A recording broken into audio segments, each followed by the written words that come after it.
책을 안 읽으면 부를 이루면서 살기에는 좀 어려운 것 같아요. 책을 안 읽었을 때 불리한 점이 너무 많아진다는 느낌이에요, 요즘에. 그 가난에서 빠져나오려면은 그럴 수밖에 없었으니까. 책이 삶을 사는데 사업이나 도움을 되는 이유가 뭐라고 나는 좀 거꾸로 생각하는 게 책을 안 읽으면 손해가 너무 큰 것 같아요. 손해가. 왜냐면 지금 내가 지금까지 살아보니까 한국은 자본주의 사회고, 자본주의에서는 진짜 좋은 게 뭐냐면 노력만 하면 위로 올라갈 수 있어요. 예전처럼 노비 제도가 아니기 때문에 내가 노비의 자식으로 태어났다고 계속 노비가 아니잖아요. 그래서 지금 이 한국은 정확하게 자본주의인 것만 이해를 하면 굉장히 치열한 사회라고 생각을 해요. 물론 너무 치열하게 사는 게 때로는 막 너무 막 각박하고 해서, 물론 우리도 쉼이 있긴 하지만 그래도 살아내야 되니까, 그렇게 따지면 책을 읽는 사람들이 충분히 빨리 성공할 확률이 너무 높다고 난 생각을 하기 때문에, 그렇게 따졌을 때는 책을 안 읽으면 한국에서는 부를 이루면서 살기에는 좀 어려운 것 같아요. 그래서 책을 읽어서 좋은 거라기보다는 책을 안 읽었을 때 불리한 점이 너무 많아진다는 느낌이에요, 요즘에. 거꾸로 생각을 해보면. 치트키 같은 거. 네. 왜냐면 진짜 20대부터 지금까지 저는 책으로 거의 만들어졌다고 봐야 될 것 같아요. 왜냐면 이게 환경이라고 하는 게 어렸을 때부터 타고나서 부모님이 물려준 어떤 지식이나 지혜가 있으면 충분히 내가 스스로 하나하나 만들어 나갈 수 있겠지만, 그렇지 못한 사람들 되게 많잖아요, 환경이. 왜냐면 다들 부모님도 먹고 살기 바쁘고 하니까 어떻게 돈을 버는지, 어떻게 회사 생활을 해야 되는지, 아니면 어떻게 일의 능률을 올릴 건지, 어떻게 몰입할 건지, 이런 것에 대해서는 사실 알려주기가 쉽지가 않잖아요. 돈을 어떻게 모으는 그렇지. 그러니까 그런 부분들은 저의 경우는 다 책으로 습득을 했어요. 근데 이제 이게 어떤 느낌이냐면, 진짜 이 저자가 이 책을 쓰기 위해서 어마어마하게 많은 노력을 했을 거 아니에요. 어찌됐든 이 책을 발간하는 시점까지. 그런데 이렇게 열심히 써놓은 책을 지금 중고서적 같은 경우는 2만 원도 안 되는 돈으로 사서 우리가 그냥 이렇게 의자에 앉아서 이걸 그냥 바로 얻을 수 있는 거잖아요. 근데 이게 내가 가지고 있는 지식과 이 책의 지식이 만나서 여기 이제 내 통찰력이나 지혜가 딱 들어가면 진짜 이게 너무 어마어마한 정보가 되더라고요. 진짜 이거 가지고 저는 여기까지 왔다고 생각을 하기 때문에, 일을 할 때도 거의 대부분 책으로 하나하나 배워왔고, 그리고 꼭 일이 아니고 살아가면서 사람들과의 인간관계 같은 경우도 뭐 데일리 카네기라는 책을 읽으면서 오해했던 부분들, 아, 이래서 내가 사람들한테 오해를 받았구나, 이래서 내가 하고 있는 일이 능률이 안 올랐구나, 내가 이래서 집중을 못했구나, 이런 것들을 책을 보면서 막, 아, 그랬구나, 이런 그 아하 모먼트가 엄청나게 많이 생겼던 것 같아요. 그렇게 하면서 하나하나 레벨이 1부터 이렇게 쭉쭉쭉쭉 올라가는 느낌? 그래서 지금은 정말 책이 아니었으면 내가 이 자리에 있었을까라는 생각까지 들기 때문에, 우리가 지금 살아가는 이 한국이 어떤 나라인지, 그리고 지금 나이에 따라서 내가 어떻게 살아야 되는지가 이해가 되는 책으로 그런 것까지 다 배웠다고 저는 생각을 해요. 책을 통해서 어려운 일을 대처할 수 있는 능력을 키울 수 있다고 나는 생각을 해요. 왜냐면 내가 책을 읽어보니까 이 책을 쓴 사람들도 굉장히 고난과 역경을 딛고 그 자리에 갔더라고요. 왜 우리 반면교사라는 말 있잖아요. 이 사람들이 한 실패나 그 실패를 대처하는 그 센스나 능력들을 보고 내가 그 다음 어려운 일이 있을 때 조금 비껴갈 수 있다라는 거, 이게 저한테 엄청 큰 이득처럼 이렇게 느껴졌어요. 그래서 책을 읽으면서 어떤 어려움도 좀 쉽게 이겨낼 수 있었고, 그리고 꼭 뭐 이게 일이 아니어도 조금 지혜롭게 살아갈 수 있는 발판이 됐다고 해야 되나? 이런 것들도 저한테 굉장히 크게 좀 있었던 것 같아요. 대표님은 그런 것들 때문에 지금 저희 회사에서 독서 경영을 하고 계시잖아요. 그 이유가 그래서 독서 경영할 때 진짜 고민을 많이 했어요. 왜냐면 내가 좋아하는 걸 회사 식구들한테 강요를 한다는 게, 사실 저도 대표로 되게 눈치 많이 보거든요. 근데 이제 두 가지 생각했던 것 같아요. 두 가지. 하나는 저의 경우인데, 언어라고 하는 게 누가 그러더라고요. 언어는 배우고 습득하는 게 아니라 물드는 거래요. 근데 그 언어라고 하는 걸 보니까 어렸을 때 배워온 친구들도 있는데 그렇지 않은 친구들도 있는 것 같아요. 그래서 기본적으로 가지고 있는 언어가 좋은 친구들도 있겠지만, 이제 후천적으로 좀 개발을 해야 되는 친구들도 있기도 하고, 그리고 저는 약간 그렇게 생각해요.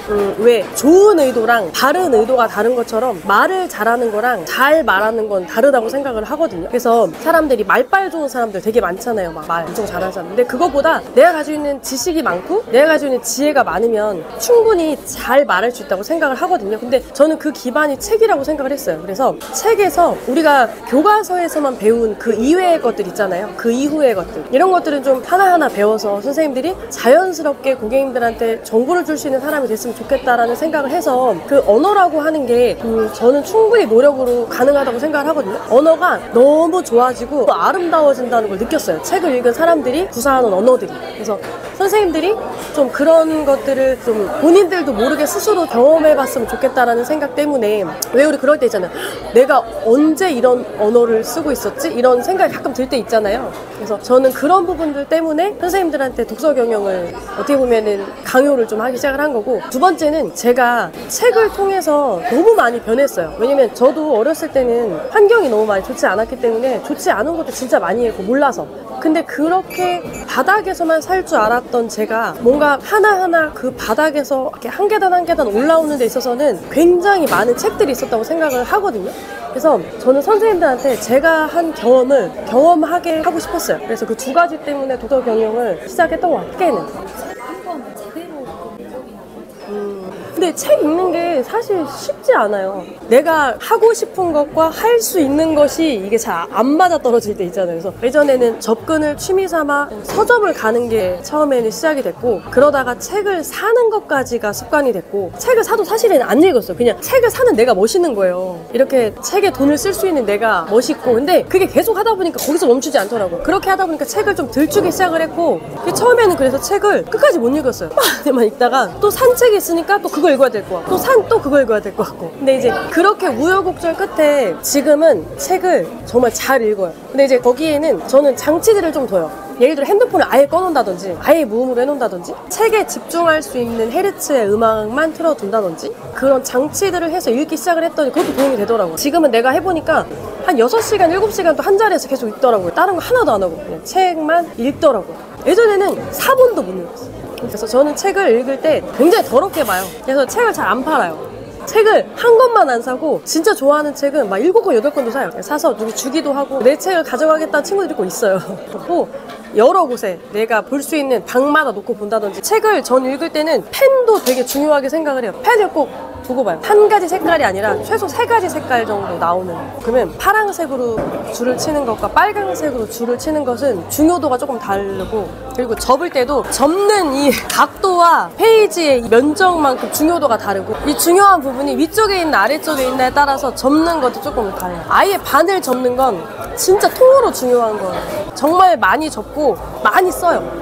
보면서 내가 나의 상황과 대입해서 써놔요. 그리고 그때 그 나의 느낌을 기록해놔요. 그래야 그 다음번 읽을 때, 책을 읽을 때 느낌이 다르다는 걸 스스로도 느껴요. 그래서 책 읽을 땐 정말 더럽게 읽어요, 더럽게. 근데 이제 이게 좋은 게 뭐냐면, 저는 책을 한 권을 한 번 읽진 않아요. 한 번 읽을 책은 거의 없어요. 이게 그냥 교양서적이나 제가 꼭 읽어야 돼 필독서는 그냥 그렇게 읽는데, 진짜 좋아하는 책은 뭐 10번 이상 읽거든요. 그러면 이제 그때는 그것만 봐요. 진짜 내가 마음이 너무 헛헛하고 살아가면서 너무 막 앞이 막막할 때 있잖아요. 꺼내 들고, 저는 책도 좀 이렇게 층마다 다르게 놔요. 제일 중요한 서적만 따로 놓는 칸이 있어요. 그럼 거기서 꺼내면 이제 그 중요한 것만 읽어요. 그러면 한 5분이면 보거든요. 그때 그 느낌과 뭔가 지금 내가 얼마나 많이 변해져 있는지를 보면서, 그래 내가 지금 이렇게나 열심히 올라왔어, 약간 이러면서 혼자 스스로 이렇게 위로하는 것도 있고 해서 엄청 활용을 잘하는 편이고, 보고 중간중간에 이거는 내가 무조건 어디서든 쓸 수 있겠다라는 거는 무조건 메모를 해놔요. 메모를 해놓으면 나중에 이제 책이 없더라도 메모장만 켜면 그동안 이제 내가 보면서 정말 느꼈던 것들 볼 수 있잖아요. 그래서 습관적으로 제가 이제 대중교통을 많이 이용하는 이유 중에 하나가, 그때 이제 항상 움직이면서 읽었던 책들 꼭 보는 편이에요. 그러면 아이디어가 정말 많이 떠오르고, 그리고 어려울 때 좀 이겨나갈 수 있는 힘도 좀 얻고, 그래서 저는 읽고 쓰고 보고 사람들한테 다시 전달해주고 여기까지 하는 것 같아요. 완벽히 만드시는 옛날에는 안 그랬는데 하다 보니까 그렇게 됐어요. 책을 그렇게 보는 게. 그리고 진짜로 책을 잘 활용해요. 저 책 하나 가지고 교육자로 만들려고 하면은 10개도 만들 수 있어요. 그러니까 그렇게 책을 활용을 하면 더 머릿속에 깊숙이 들어가는 것 같아요. 그게 머릿속뿐만 아니라 가슴까지 새겨지는 느낌? 그리고 내가 이걸 전달해 줄 수 있잖아요, 남한테. 거기서부터는 아예 얘기가 달라지는 것 같아요. 내가 읽은 걸 내 머릿속에서 다시 한번 중화시켜서 또 내 노하우를 넣어서 다시 아웃풋이 나가면 사람들한테 도움도 또 많이 되기도 하고. 전 진짜 많이 활용해요, 책을. 아직 안 읽어봤다면 읽어야 할 책 한 권만 추천해주세요. 이게 좀 어려운데, 사실 좋은 책은 너무 많은데 내가 진짜 삶을 대하는 태도나 돈을 버는 방식이 바뀌었다라고 하면 그 책이 제일 도움을 줬던 것 같아요. 레버리지라는 책이 정말 처음에는 여기저기서 레버리지라는 책을 엄청 많이 추천을 하는데 은행 대출에 대한 얘기인 줄 알았어요, 처음에는. 그래서 안 샀어요. 왜냐면 그때 당시에는 제가 경제에 대해서 너무 문외한이어가지고 전혀 뭐 돈을 굴리고 불리고 모으고 막 이런 걸 전혀 몰랐기 때문에 정말 관심이 없었는데, 근데 희한한 거예요. 성공한 사람들은 다 그 책을 읽어보래요. 그래서 읽어봤더니 그 책이 그런 은행권에 대한 대출 이런 책이 아니라 모든 삶에, 그러니까 내가 돈을 버는데도 내가 살아가는데도 어떤 삶의 태도를 좀 바꿔줄 수 있는 건데, 그냥 나의 능력에 대한 부분도 마찬가지로 다 레버리지를 쓸 수 있다는 이야기인 건데, 내가 할 수 있는, 내가 집중할 수 있는 것에만 집중을 하고 나머지들은 다 이제 레버리지를 써라, 이런 이야기거든요. 근데 이게 일을 하면서 1부터 10까지 다 하고 싶잖아요. 그런 사람 되게 많거든요. 내가 하면 다 잘할 수 있고 내가 하면 다 잘하는 거 알거든요. 예를 들어 내가 슈퍼우먼이야. 슈퍼우먼 워킹맘이야. 그러면 나는 일도 잘할 수 있고 아이도 잘 키울 수 있고 아이 밥도 잘해줄 수 있고 부모님한테 잘할 수 있고 시부모님한테 잘할 수 있고 다 잘할 수 있을 거 아니에요. 근데 내가 지금 당장 일만 집중을 해야 돼. 왜냐면 이거를 10개를 10%의 힘으로 분산을 하는 것보다 나는 잘하는 거 하나에 100%를 어느 정도 몰입을 하고 나머지는 다 레버리지를 써서 하는 거죠. 예를 들어 청소도 내가 오늘 1시간 할 수 있지만 청소 전문가를 부를 수 있는 거. 근데 그게 당장은 돈이 들어서 아깝다고 생각할 수 있어요. 왜냐면 물론 저도 그랬거든요. 지금 내가 돈이 없는데 내가 해야지. 근데 이렇게 생각하면 끝도 없더라고요. 그래서 저는 그 책을 읽고 나서 저에 관한 모든 것을 다 레버리지를 쓰는 편이에요. 그래서 어쨌든 그 레버리지라는 책을 읽고 제가 느낀 거 하나는, 내가 1에서 5까지만 가능한 줄 알았는데 10도 되고 100도 할 수 있겠구나. 이걸 깨우쳐준 책이에요. 나는 내가 할 수 있는 능력 안에서 할 수 있다라고 생각을 했는데 그게 아니라 각각 다 재능이 틀리잖아요. 예를 들어 나는 기획을 잘하는데 주임님은 마케팅을 잘하잖아요. 그러면 나는 마케팅을 신경을 안 쓰면 되는 거예요. 마케팅은 마케팅을 잘하는 사람이 하면 되는 거고, 기획은 기획을 잘하는 사람이 하면 되는 거고, 교육은 교육 잘하는 사람이 하면 되는 거고, 이렇게 하나하나 사람들이 모이니까 이게 일로 시작했던 게 많이 되고 억이 될 수 있겠더라고요. 그래서 제 꿈을 완전히 확 키워줄 수 있었던 책이었던 것 같아요. 근데 이게 일뿐만 아니라 그 삶에 대한 태도도 똑같은 것 같아요. 레버리지란 책은 꼭 경제 경영이 아니라 그냥 내가 살아가는 데 있어서, 특히나 이 한국을 살아가는 데 있어서는 너무너무 필요한 책이라고 생각을 해요. 레버리지란 책은 그렇게 두껍지 않고 읽을 때 어렵진 않거든요. 그러니까 꼭 한 번쯤 읽어봤으면 좋겠다 하는 책이에요. 진짜 제가 아이를 키우고 있지만 너무 걱정되는 것 중에 하나가, 요즘 친구들이 쇼폼이나 우리 요즘에 도파민 때문에 너무 많은 것들을 보잖아요. 노출이 많이 되잖아요. 안 될 수가 없어요. 특히나 저 같은 경우도 똑같잖아요. 일 때문에 안 볼 수가 없단 말이에요. 전 진짜 걱정되는 게, 가끔 아이들의 미래에도 걱정이 되고 내가 같이 일하고 있는 친구들의 미래에도 너무 많이 걱정이 돼요. 왜냐면 우리가 너무 서서히 중독이 되고 하고 있는, 약간 뇌가 꼭 마약을 해서가 아니라 점점 병들고 있다는 느낌이 든다고 해야 되나? 근데 이게 가끔 우리 아이들이 앞으로 살아가는 데 있어서 이게 얼마나 큰 영향을 미칠까 봐 이런 생각이 들 때가 있어요. 그래서 저는 왜 가끔 사람들이 많은 공공장소, 뭐 그렇지 않고라도 그냥 카페만 오고 식당만 가더라도 앞에 음식 다 시켜놓고 각각 다 핸드폰 하고 있잖아요. 저는 지금 독서를 다 안 하고 있다고 생각을 하거든요. 솔직히 10명 중에 10명이 안 하고 있지 않을까? 1%도 전 독서를 안 하고 있다고 생각을 하거든요. 근데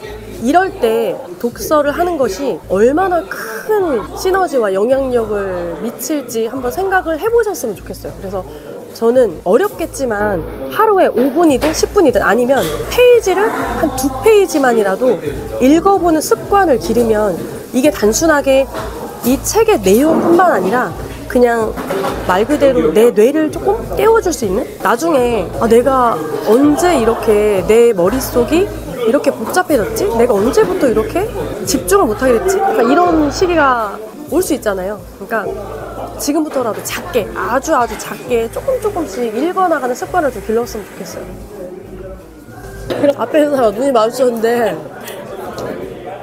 이렇게 하고 있으니까 자꾸 마치 저자 내가 쓴 책도 아닌데. 진짜 아마 아버지 어머니가 보고 있으면 기절하실 거야. 어렸을 때 나는 절대 할 수 없는, 지금도 우리 부모님이 놀래요. 왜 이렇게 제가 많이 변했지? 근데 자본주의가 나를 이렇게 어쩔 수 없었어. 그 가난에서 빠져나오려면은 그럴 수밖에 없었으니까.